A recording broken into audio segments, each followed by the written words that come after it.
వానపాము కూడా బుసలు కొడుతోంది. కాసేపు ఈ పామునే బుసలు కొట్టని లక్ష్మి. కాలేజీలో ఉన్నది ఎవరు? నా కొడుకు. ఇదంతా ముందుగా ఊహించే భూమిని జాగ్రత్తగా చూసుకోమని చెప్పాను. పిచ్చితారా,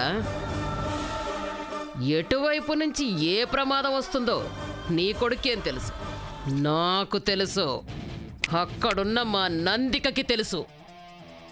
ఇక్కడ రిపోర్టు చూసిన మరుక్షణం అక్కడికొక్క మిస్రు కాలిస్తే చాలు, జరగాల్సిన విధ్వంసం జరిగిపోతుంది.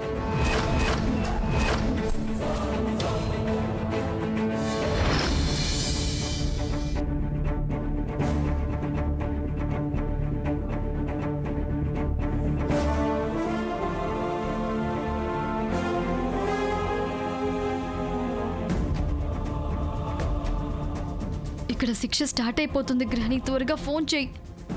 ఆ భూమిని ఎప్పుడెప్పుడు చంపాలని బయట బిల్లుగాడు వెయిట్ చేస్తున్నాడు. ఫోన్ చేయి గ్రహణి.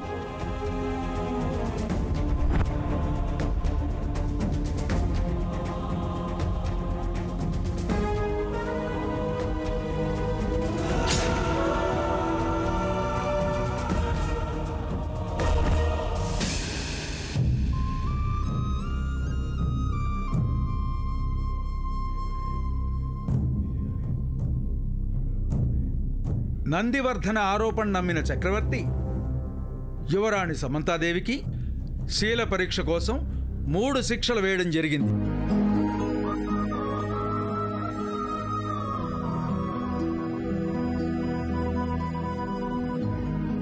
ఆ శిక్ష కూడా యువరాజు మాత్రమే అమలు జరపాలని ఆదేశించడమైనది.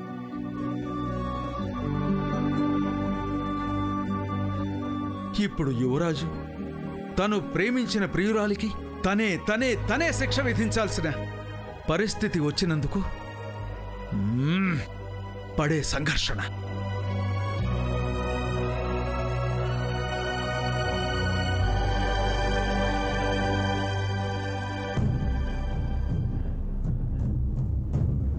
నీ మీద ఇటువంటి ఆరోపణలేంటి దేవి?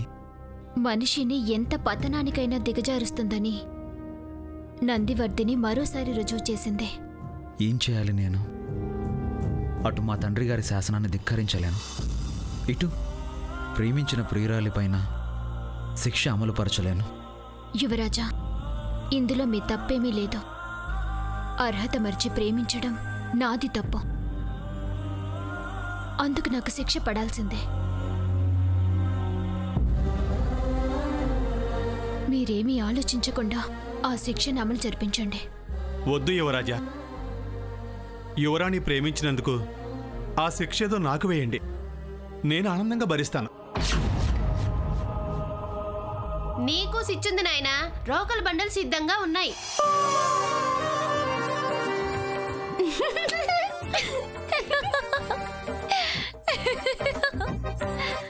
కొండమ్మా, నువ్వు బండ జోకు లేకు.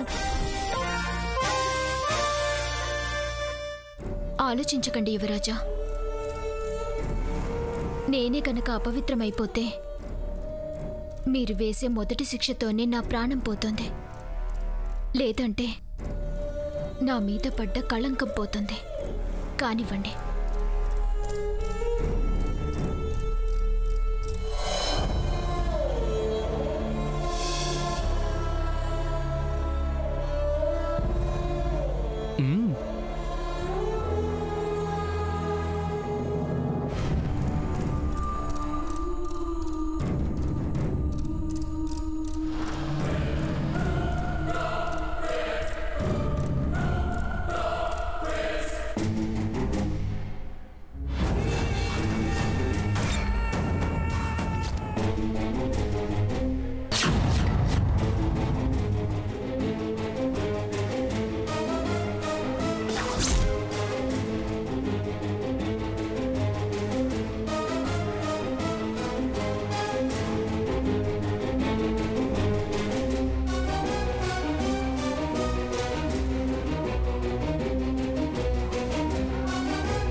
నా హృదయం మీద నేను బాణాన్ని సంధించలేను. నా వల్ల కాదు. రాజధిక్కారం క్షమించరాని నేరం యువరాజా. ప్రేమించిన వారిపై మారణాయుధాన్ని సంధించడం మాత్రం నేరం కాదా మంత్రివర్య? ఆమె గనక శీలవతి అయితే మీ శిక్ష ఆమెనేమీ చేయలేదు యువరాజా. బాధపడకండి యువరాజా, ఇది మీరు నాకు వేసే శిక్ష కాదు. నాలాంటి వారికి ఆ దేవుడు చేసిన శాస్తి అనుకుంటాను.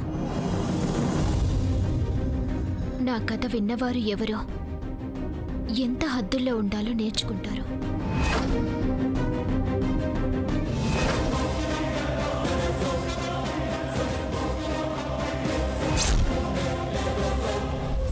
బాణం వేసేస్తున్నా. అబ్బా, నువ్వు ఉండవయ్యా బాబు.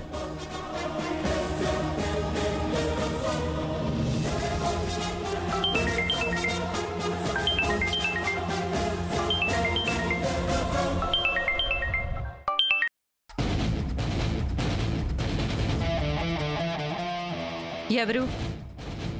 నీకు చెప్పి ఫోన్ ఎత్తాలా? మాట్లాడు, నేను వింటాను. నువ్వు వినేదేంటి? భూమికి ఏదైనా ప్రమాదం తలపెట్టావేమో తెలుసుకుందామని అడిగాను.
వేసేస్తున్నా.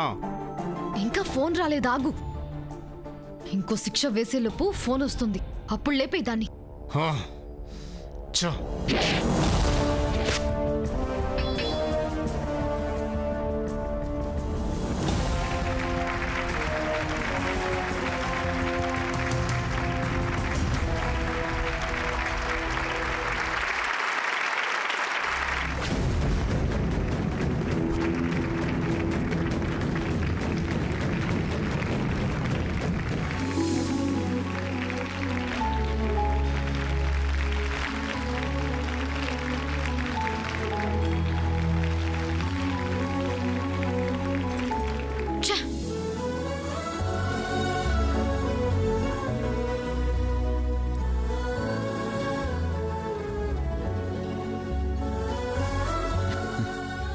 ఆగండి యువరాజా, మరో 2 శిక్షలు అమలు జరిగేంత వరకు నేను దోషినే. అప్పటి వరకు దోషితో మీరు మాట్లాడకూడదు. బాగా జీవిస్తున్నావు పాత్రలో. మీరు మాత్రం తక్కువ.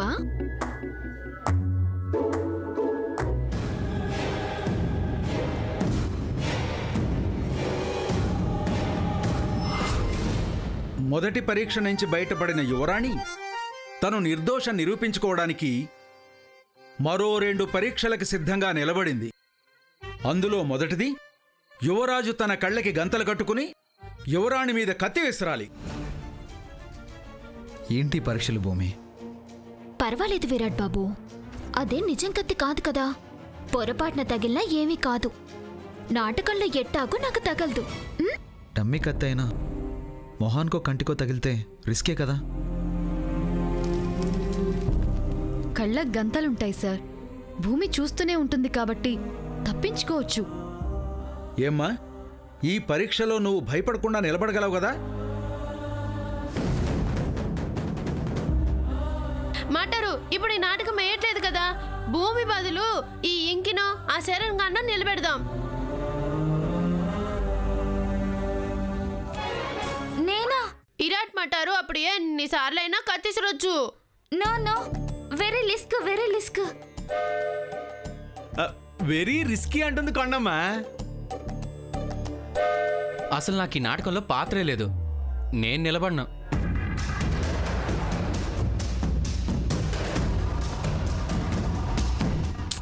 ఏమీ కాదు విరాట్ బాబు, మీరు ఇస్తారండి, నేను కాసుకుంటానులేండి.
ఏమైంది విరాట్ బాబు? నాకెందుకో మనసు ఒప్పుకోవడం లేదు మాస్టర్. డమ్మీ కత్తే కదా, అంత భయపడతావు ఎందుకు? కత్తి డమ్మీదే, కానీ డమ్మీ మనిషి కాదు, డమ్మీ ప్రాణము కాదు.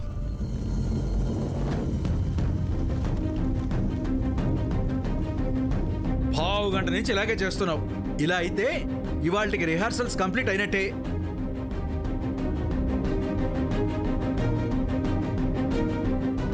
విరాట్, నువ్వు ఇలాగే లేట్ చేస్తూ ఉండు.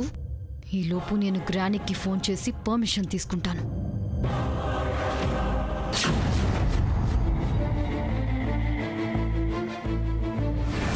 ఏంటి ఆడి బాధ? వాడు దాన్ని లవ్ చేస్తున్నాడు, అందుకే వేసేయమంటే ఆలోచిస్తున్నాడు. ముందు వీణేసేస్తావు. వద్దు, తొందరపడకు.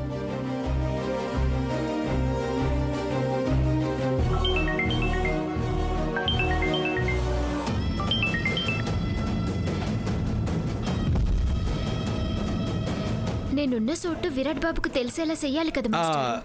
అవును కదూ. నేను రెడీ సార్.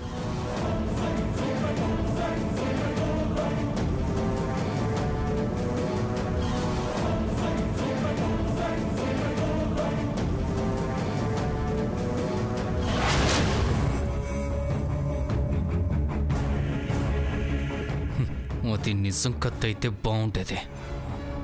యువరాజా, రెండో పరీక్షకు సిద్ధంగా ఉన్నారా? ఉన్నాను. చరణ్, మోగించు.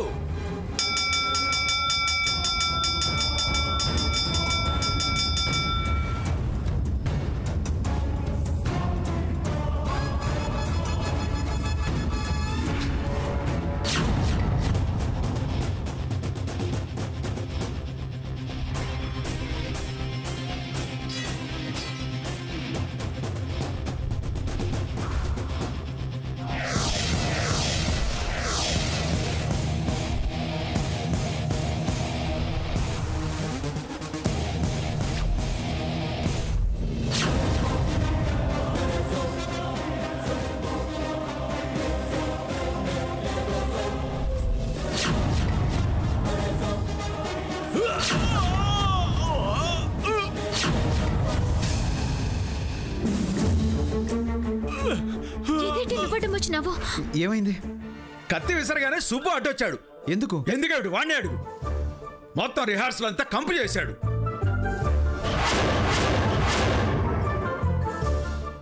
ఎలాగూ రెండో సెక్షన్ నుంచి యువరాణి తప్పించుకోవాలి కదా, అదేదో నా వల్ల జరిగిందని రాసుకుందాం. నీ సొంత పైత్యం పెట్టకు సుబ్బు. ఈ శిక్షలన్నీ దేవుడు తప్పించినట్టుండాలా?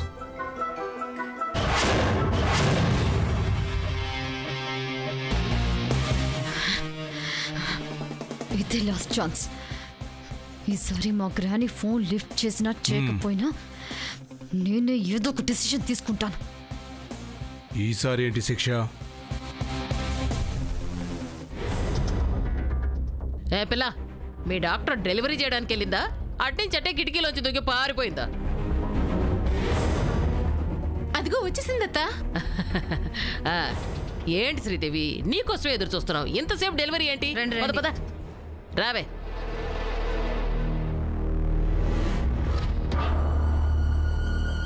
మీకేం కావాలి? DNA reports. మీకెందుకు ఇవ్వాలి? వాళ్ళకెందుకు ఇస్తున్నారు? ఈ టెస్ట్ చేయించింది వాళ్ళు. డిఎన్ఏ టెస్ట్ చేయించే రైట్స్ వాళ్ళకున్నాయా?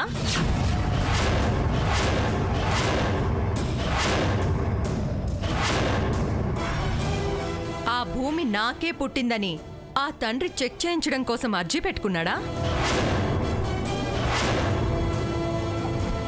కోర్టుకెళ్ళి పర్మిషన్ తెచ్చుకున్నాడా? హాస్పిటల్కొచ్చి భూమి నుంచి నో అబ్జెక్షన్ లెటర్ని రాయించుకొచ్చాడా?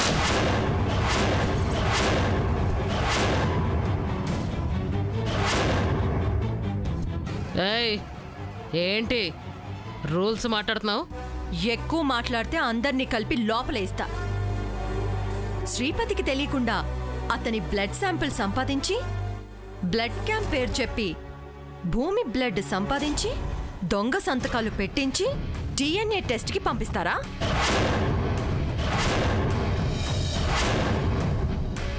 ఏ డాక్టర్, నీ హాస్పిటల్ని మోయించేస్తాను, జాగ్రత్త. రిపోర్ట్ తీసివ్వు.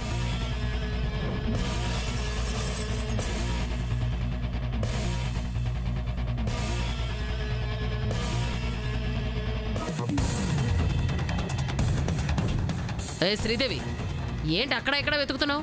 ఏమైంది? డిఎన్ఏ రిపోర్ట్స్ ఇక్కడే పెట్టెళ్ళాను. కవర్ ఉంది, రిపోర్ట్సే లేవు.